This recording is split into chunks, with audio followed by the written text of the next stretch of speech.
tìm an phong hi xí chiếc cha môi chi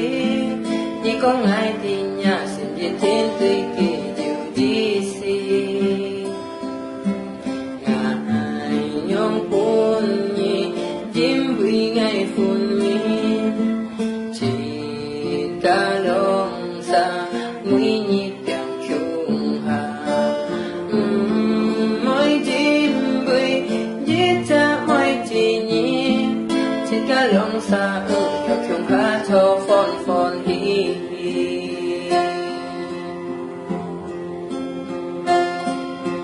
hẹn chiều hay nhà phun chim giết thiên ca tô kỳ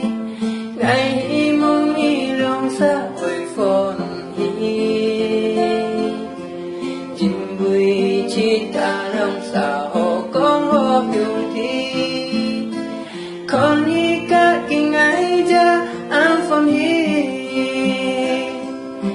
kinh ha chun to ngày tan xa han trôi ali nhị cha ăn yêu trong bóng bài gì xí chúng tham giết khi với ngài hỏi con